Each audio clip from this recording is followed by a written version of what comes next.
Vaison-la-Romaine, ville située entre le mont Ventoux et les dentelles de Montmirail, possède un riche patrimoine historique. La cathédrale de la Haute-Ville témoigne de l'époque où Vaison était une possession du pape, le comtat vénessin. Au XIVe siècle, l'insécurité règne. Des bandes de mercenaires maraudent, la peste noire se répand partout en Europe et la guerre de 100 ans fait rage. À cette époque, du fait d'une migration survenue quelques siècles plus tôt, la population vaisonnaise vit majoritairement dans la Haute-Ville, protégée derrière des remparts et des fortifications. Mais ce bourg castral est trop éloigné de la cathédrale Notre-Dame de Nazareth, située dans la plaine. Ainsi, en 1464, la construction d'une nouvelle cathédrale sur ce bord de falaise, à l'est de la ville, est décidée par l'évêque et ses chanoines, avec le conseil de communauté géré par les consuls de la ville. C'est un édifice simple, à chœur pentagonal et 3 travées. En 1470, on y ajoute un clocher. Durant les décennies qui suivent, la population vaisonnaise s'accroît. Et à la fin du XVIe siècle, la cathédrale est devenue trop petite. L'évêque d'alors, Guillaume de Chézolme, décide son agrandissement. Le rocher est creusé pour gagner de l'espace. Le chœur est détruit pour laisser place à une travée supplémentaire et un nouveau chœur de même largeur que la nef est érigé dans son prolongement. 2 chapelles latérales sont également ajoutées.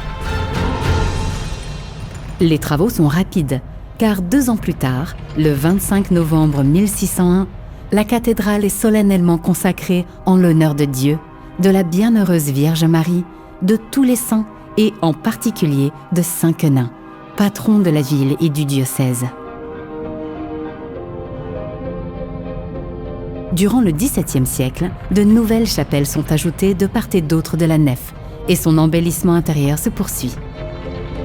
Avec ces agrandissements, la cathédrale a alors le plan que nous lui connaissons aujourd'hui. L'embellissement de la cathédrale continue dans la seconde moitié du XVIIIe siècle avec l'évêque de Pélissier, qui demande au consul une nouvelle façade plus noble. Il s'agit de celle qui est visible de nos jours. Elle est élevée en pierre de taille dans un style jésuite, avec des pots à feu de part et d'autre d'un fronton triangulaire. Mais à la fin du XVIIIe siècle, les idées révolutionnaires de la France toute proche gagnent le comtat vénessin. Les troubles qui se propagent dans la ville marquent le début du déclin de la cathédrale qui est pillée et partiellement incendiée. Le 6 mars 1791, le comtat et Avignon sont réunis à la France. L'évêché de Vaison est supprimé. Au cours du XIXe siècle, l'abandon de la Haute-Ville au profit d'une nouvelle agglomération en plaine s'accélère. Et en 1897, la paroisse est définitivement transférée dans l'ancienne cathédrale romane, Notre-Dame de Nazareth.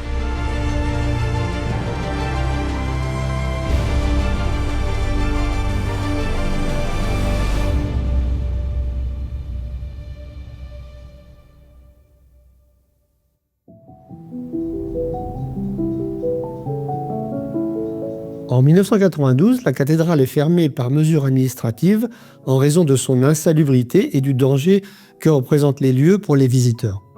De ce fait, les habitants de la cité médiévale sont privés de l'accès, décident en 2009 de se constituer une association, les Amis de l'église de la cité médiévale, qui a pour but de restaurer et de permettre l'ouverture au public de la cathédrale.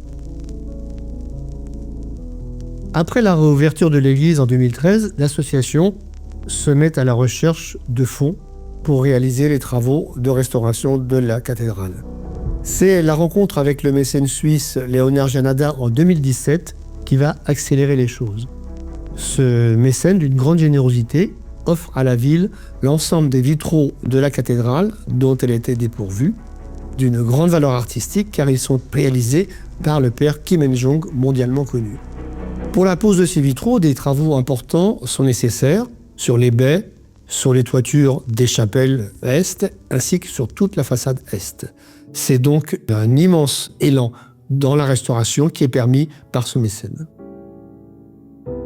En octobre 2019, les vitraux sont inaugurés.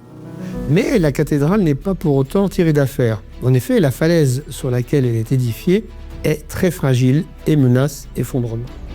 L'association, à nouveau, pour trouver des fonds, se tourne vers le loto du patrimoine et vers les collectivités territoriales. L'argent est réuni, les travaux sont exécutés, des centaines de pieux de béton de 4 à 5 mètres de longueur sont injectés. Et ainsi, la cathédrale est à nouveau sauvée. Même si d'importants travaux restent à exécuter, notamment sur la toiture de la nef et du clocher, l'église est désormais ouverte à tous les Vaisonnais et aux visiteurs, particulièrement lors des activités culturelles que l'association des Amis de l'Église organise, c'est-à-dire des expositions d'art contemporain, des concerts. C'est ainsi la nouvelle vie de l'église cathédrale de la cité médiévale de Vaison-la-Romaine.